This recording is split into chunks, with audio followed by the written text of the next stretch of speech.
कोई भी कल का आया हुआ आदमी यहाँ जितनी चाहे ज़मीन खरीद ले और उसके बाद हमारे लोगों को वहाँ नौकर बनाए, चौकीदार बनाए।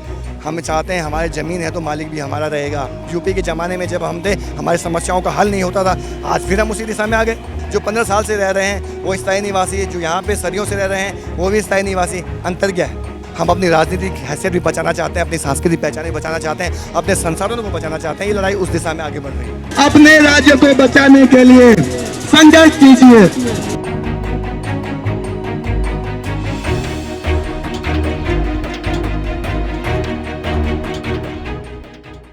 हमारे साथ मौजूद हैं मोहित डिमरी जी, संयोजक हैं, आयोजक हैं इस पूरे जो एक ये चल रहा है अपना मूल निवास लागू करवाना है। मोहित जी क्या कहना चाहेंगे? सबसे पहले तो मैं आपसे मूल निवास की डेफिनेशन जानना चाहूँगा, क्या है आपके हिसाब से? मूल निवास यानी जो राष्ट्रपति का नोटिफिकेशन 1950 में जारी हुआ है, उसके आधार पर पूरे देश भर में ये व्यवस्था है। जो जिस भी राज्य में 1950 से पहले से रह रहा है वहाँ का मूल निवासी है। लेकिन यहाँ पर स्थिति क्या है, ये मूल निवास की व्यवस्था खत्म हो गई है। एक स्थायी व्यवस्था सरकार ने यहाँ पे दी है। जो 15 साल से लोग रह रहे हैं वो यहाँ के स्थायी निवासी माने जाएंगे और जो मूल निवासी हैं वो भी स्थायी निवासी माने जाएंगे। हम ये कहना चाहते हैं जो 15 साल से रह रहे हैं वो स्थायी निवासी, जो यहाँ पर सदियों से रह रहे हैं वो भी स्थायी निवासी। अंतर क्या है? उसमें अंतर तो कुछ हो। हमारी इसमें यही मांग है कि 1950 के आधार पे मूल निवासियों का सर्वेक्षण होना चाहिए। उसी आधार पे यहाँ पर नौकरियों में, रोज़गार में, संसाधनों में, ठेकेदारी में, सरकारी योजनाओं में मूल निवासियों को ही पहली प्राथमिकता इस राज्य में मिलनी चाहिए। ज़मीन के कड़े कानून लागू होने चाहिए। ऐसा नहीं होना चाहिए कोई भी कल का आया हुआ आदमी यहाँ जितनी चाहे ज़मीन खरीद ले और उसके बाद हमारे लोगों को वहाँ नौकर बनाए, चौकीदार बनाए। हम चाहते हैं हमारी ज़मीन है तो मालिक भी हमारा रहेगा। उस पर नौकरदार नहीं चाहते, हम उसको चाहते हैं हम मालिक बन के काम करें। उसकी भी हिस्सेदारी उद्योगों में हो हमारे लोगों की। हम अपने लोगों के लड़ रहे हैं, हम अपनी पहचान के लड़ रहे हैं।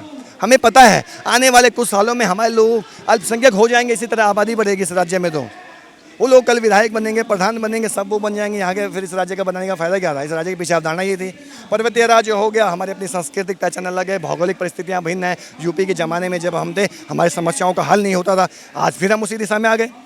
न यूपी में हमारी समस्याओं का हल हुआ, न अपना राज्य बनने के बाद हुआ। एक बार वही संघर्ष शुरू हो गया है। हम अपनी राजनीतिक हैसियत भी बचाना चाहते हैं, अपनी सांस्कृतिक पहचान भी बचाना चाहते हैं, अपने संसाधनों को बचाना चाहते हैं। ये लड़ाई उस दिशा में आगे बढ़ रही है। अच्छा मोहित जी, मैंने सुना आपको बोलते हुए, कहते हुए कि यूसीसी कानून अगर आ जाएगा तो कहीं ना कहीं जो 1 साल से यहाँ पे रह रहे हैं उनको भी स्थायी निवास का मिल जाएगा, उसके भी आप विरोध में हैं? विरोध में होना ही चाहिए। प्रत्येक मूल निवासी है। 1 साल से कैसे आप किसी को स्थायी निवास प्रमाण पत्र इस राज्य में दे दोगे? 1 साल पहले आ गया उसको वही दे के जो हमें अधिकार मिल रहे हैं वहाँ जी। जो उत्तराखंड के 13 जिले हैं जो 2000 के संशोधन के बाद उत्तराखंड में आ गए, उन लोगों को आप मूल निवासी मानते हैं कि नहीं मानते? देखिए 1950 के बाद जो भी इस राज्य में आया वो गैर मूल निवासी है। उनके लिए भी तो हम बात कर रहे हैं। 10% हिस्सेदारी उनको भी दी जाए।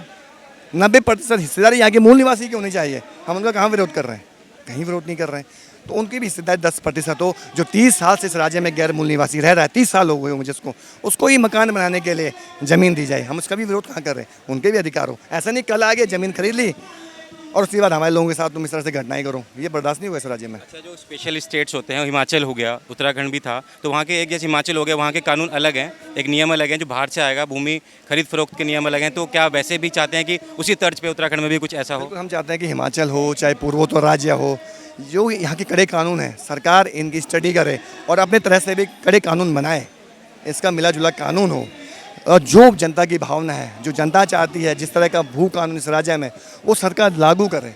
हम ये चाहते हैं। हम जल्द से जल्द इसको लेकर एक ड्राफ्ट भी सरकार को देंगे और इसको लेकर हम प्रेस कॉन्फ्रेंस के माध्यम से भी स्पष्ट करेंगे कि हम किस तरह का कानून इस राज्य में चाहते हैं। सरकार को कानून हमें देना चाहिए और सरकार, हमें पता है कानून तो बोल दे कि हमने बना दिए हैं, लूप फॉल छोड़ती है सरकार, ताकि बाहर से आने वाले जो माफिया हैं उसके लिए रास्ते खुल सके। वो रास्ते हम बंद करना चाहते हैं इस राज्य में। उत्तराखंड में भी डबल इंजन की सरकार बोला गया है, सेंट्रल के साथ साथ स्टेट में भी, लेकिन एक भी प्रतिनिधि या कोई राजनीतिक लोग यहाँ पे, जो कोई एक पदाधिकारी है, कोई नहीं दिख रहा है। क्या कहना चाहेंगे?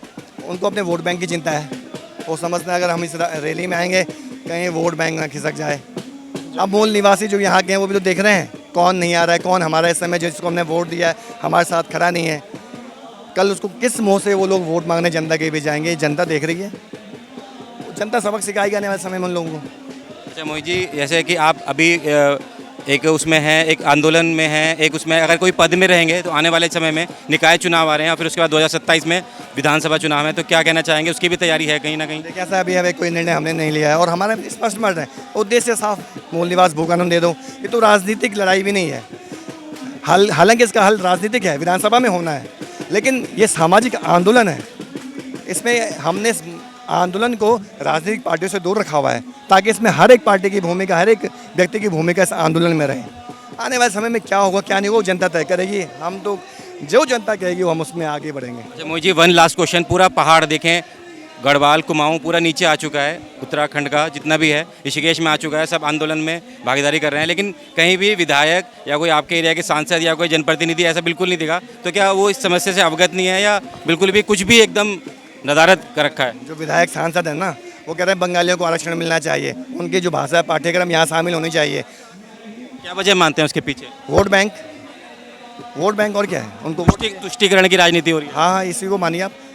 यहाँ के जो मूल निवासी हैं उनकी अपनी भाषाएं नहीं है क्या? गढ़वाली कुमाऊनी जौन सारी भाषाओं को क्यों आप पाठ्यक्रम में शामिल नहीं करना चाहते? क्यों यहाँ के मूल निवासियों को 90% हिस्सेदारी मिलनी चाहिए? आप तो बंगालियों की बात कर रहे हो इस राज्य में। बाहर के लोग आ रहे हैं, बड़े बड़े रिजॉर्ट खोल रहे हैं, कंपनी लगा रहे हैं, लेकिन जो यहाँ का युवा है वो एक नौकरी से भी वंचित है और नशे की गिरफ्त में भी है। उस पर क्या कहना चाहेंगे? देखिए, ड्रग्स का कारोबार चल रहा है, सरकार को पता है, बहुत बड़े बड़े कारोबार इसमें है, सरकार की भी इसमें संलिप्तता है। सरकार को नहीं पता कितना बड़ा कारोबार इस राज्य में चल रहा है। हमारे युवा पीढ़ी को बर्बाद करने का भी बहुत बड़ी साजिश है ताकि युवा बर्बाद हो सके, सवाल ना पूछ सके सरकार से। जो नशे में रहेगा वो सरकार से क्या पूछेगा? सरकार सवाल पूछेगा जो जिसकी चेतना होगी, जो जिसका तर्क शक्ति होगी, जो पढ़ा लिखा होगा।